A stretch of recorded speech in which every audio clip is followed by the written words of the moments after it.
Cool. Hey everyone, I'm also a pretty late COVID replacement, so Jenny, thank you so much for everything you're doing. I got a healthy dose of perspective this morning when I was asked to do a 15-minute session and you had to MC the whole event, so thank you. So we've heard the word prevention multiple times today, and I just want to set the scene for the conversation that we're going to have over the next 15 minutes. And just talk a little bit about research coming out of the US. So the Center for Disease Control, the CDC, I'm sure many of us are familiar with that organization.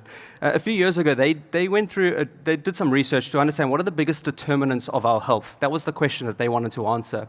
And the results surprised quite a few people. Many people thought that it would be our genetics, or it'd be access to medical care, or it'd be our behaviors. They found that actually the physical and social environments that we spend our lives in are the biggest determinant of our health. And so I'm thrilled today to be joined by Davina, who's a lead architect on a project that's really demonstrating this and putting it into practice. Now, there's a second piece of research that I just want to present here, which will show about the power of design. 1 in 2 Australians currently have a chronic health disease. 95% of us over the course of our lives will have a chronic health disease. But here's an important piece, is that 1/3 of these are estimated to be preventable.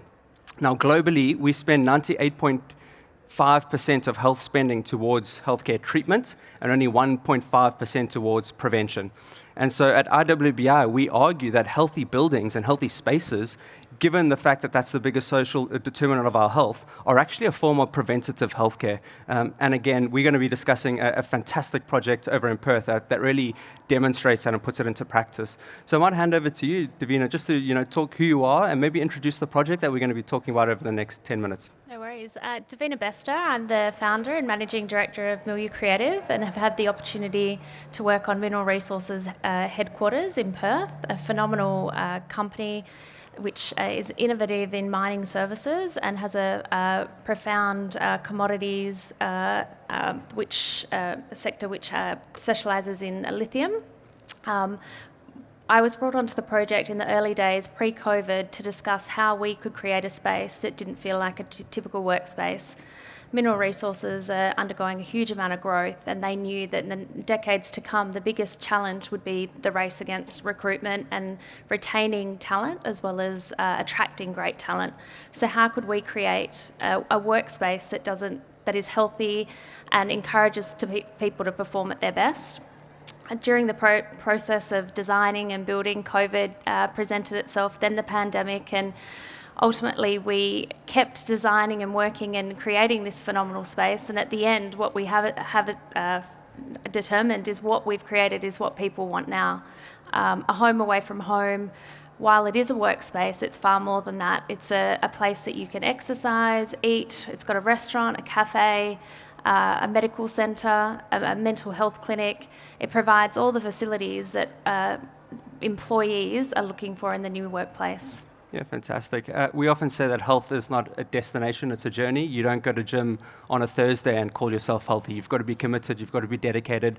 Maybe talk us through, what were some of the key drivers? And it must have been a pretty interesting journey given the fact that COVID happened at kind of halfway through in many ways. It was an interesting process in that the initial conversation didn't occur around a rating or achieving a platinum rating. It was how can we provide a space that returns our people home to their families happier, healthier, and better than when we received them.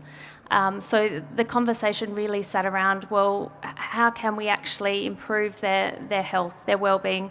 The restaurant provides nutritional but exceptional food that is all subsidised. So I think in the previous conversation it was the main driving factors for a new workplace was great food, great coffee, and all of these aspects improve a culture. So it was really talking around a cultural shift and how we could actually have a positive impact on an organisation but then retain it. So they've moved in last week, and already in moving through the space you can see the positive impact it's having on the organisation. People who've been working together for the last 3 or 4 years have never seen each other face to face, and now's the time that they're actually passing each other in the stairs, having lunch together and coffee on the open deck. So it's a phenomenal space for them to have moved into. I love how you didn't lead with the certification, the WELL certification. You had a really strong health and well-being strategy. You thought, what's the vision? And then the certification follows. The certification is a celebration of that. I want to talk a little bit about something that came up in some of the roundtables over there, was this idea of participatory design or participatory engagement. And where's Manfred? He's the one that coined that term. Thank you. But it's just really this idea of bringing people on the journey with you. You can have a really great policy, but if people don't feel like they've contributed or they don't feel like they've been part of that process, can you talk to me through, what did that look like from a design perspective? It was a very interesting process. Mineral Resources self-perform a lot of their tasks and operations. So rather than being a traditional design process and then a construct, we were working hand in hand with a lot of the employees that were actually working on site with us. So one of their significant players actually dedicates her time to actually ensuring that we're enforcing health and wellbeing within the organisation.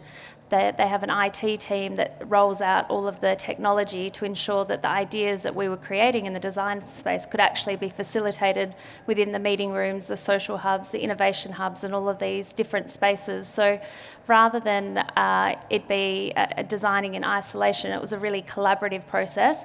And I think that's the benefit, is in doing that together, they can now have the tools to be able to continue that and ensure it's a part of a longer process. Yeah, that's awesome. I want to talk a little bit about equity. This is all fantastic, and it's a brilliant space, but Mineral Resources obviously has a large workforce that aren't necessarily at the headquarters. They've got site workers. Maybe I'll just start off by sharing a story from our CEO in the US. She used to be at the US Green Building Council, and she was in charge of the education sector. She was given a large amount of money by the US government to basically allocate to schools so they can improve the sustainability of their schools. And she tells a story how she had a process where the schools had to come to her and pitch this idea, what they're going to do with the money. And some schools had really futuristic ideas, solar panels to be net zero, water recirculation, green roofs. And her aha moment was when a school came to her and said, we just want this money to have running water. We just want this money to have solar panels so that we can have lights during the nights. We want to use this money to create windows so that we can get fresh air into our spaces.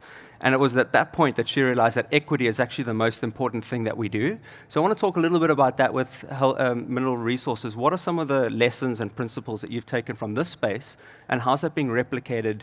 Well, ultimately, the conversation really did commence in how are we going to create workspaces that are better now.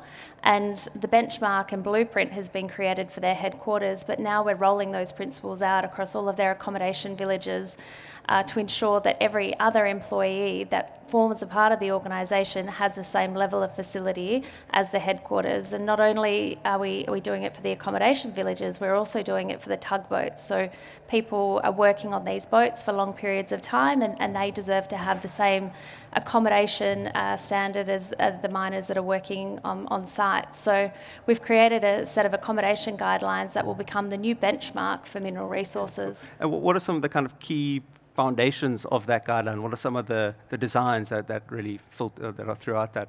So ultimately, it does all come down to health and wellbeing. So for the headquarters, obviously implementing great food, the gymnasium, open air, light. But for the accommodation villages, which are more like a resort, we're providing facilities to encourage them to do exercise. We have a wellness loop to encourage on their downtime that they can actually get out, exercise, bring families to the resorts. Mm-hmm. And that's the same as the headquarters. When the FIFO workers aren't on their shifts, they can actually come and use all the facilities that are open to them.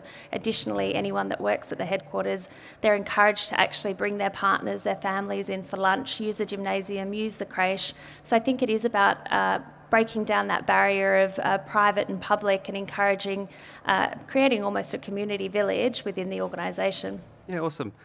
For those that were in my roundtable session earlier, you would have heard about the story of Billy in the basement. Billy is someone like a facilities manager who works in the basement of a building. He's generally a 40-year-old male who has very poor access to daylight, often has very glary spaces, very bad ventilation, and he's the person that we've really forgotten about in our buildings. Where does Billy live in this ecosystem? So fortunately, we don't have a Billy, but we have a phenomenal Luke and all sorts of different people that make up the organisation. And early on, it was a very clear line that whichever ergonomic chair we selected for the CFO, the same Billy in the basement was going to have that same chair. And we're rolling that out across the tugboats, across the accommodation villages, and it's a standard that we're setting. And it's a high standard, but ensuring that every single person achieves the same level of facility as each other. So it's a phenomenal organisation to have been a part of to create this design, and it is true equity across the business. And what are some of the key takeaways that you have from that whole experience? What are some of the lessons that you learned? Well, I think the main thing that has really resonated with me and is the catchphrase that came up early from MinRes was that they really did want to return their people happy, healthier than when they got them. And I think with this building and all the facilities, and then again what they're doing with the resorts and the tugboats and accommodation guidelines, I think they have a great chance of having a really happy, healthy workforce. We've only got a few minutes left, but let's talk a little bit about the WELL certification. For those of you that don't know, WELL is a framework to certify buildings, informed by about 7,000 research papers to set the criteria. What were some of the drivers around that, and why did they decide to pursue that? Well, interestingly enough, we were pursuing all of those drivers without the organisation understanding that there was a WELL certification process. So when we came on board, we suggested that we're already providing incredible lighting with the circadian lighting rhythms that have been implemented through the building. We're monitoring air quality, the water quality is all filtered, that we were almost ticking those boxes without going through the process. So it was almost encouraged as a direction to ensure that the organisation now implements it and achieves the certification so they can ensure that the business is monitoring it and they can actually reap the rewards of the response from the workforce experiencing the positive side effects. Yeah, awesome. Yeah. One of the things that we spoke about earlier was when architects present to clients the big vision, what they want, and what they get at the end of the day is very different to what they started with and what their initial vision was for many reasons. Was that the same with Mineral Resource, what the vision was and what they ended up getting? Was it better? No, phenomenally. The vision that we set at the start of the project is truly identical to what we've landed on. There's been no compromise for quality.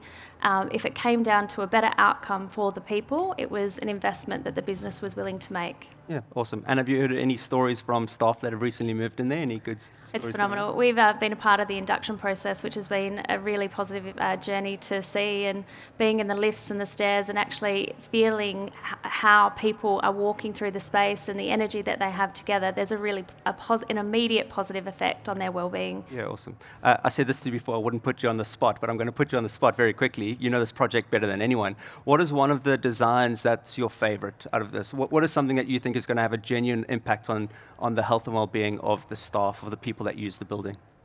I think the two areas are obviously the stairs. The fact that we have this central stair that enables, it's got a skylight across the top, it enables natural light to go through the whole building. So 78% of every floor plate receives natural light. But the fact that people can journey through the stairs and get to a level 12 restaurant, that is truly phenomenal. We do a lot of hospitality design as well as workplace, and it's by far the most premium restaurant design that we have done, and ultimately the organisation can have breakfast, lunch, takeaway dinners, all subsidised by the organisation, and it's really nice that they can break bread or crab linguine, I think that was on the menu. I don't think they'll ever be cooking for themselves again. Well, you got to walk 12 stairs to earn it, True. which is good. And what I hear from earlier is that that's open to the families of the workers, not just the people that work in the building, but also the staff, the site staff, anytime they're visiting Perth. Our time's running up, so thank you for sharing that. I think it just goes to show the power of design and actually improving people's lives. And if we can design spaces properly, we can genuinely have an impact on people's lives, given the fact that we spent 90% of our time indoors. So, Thank you.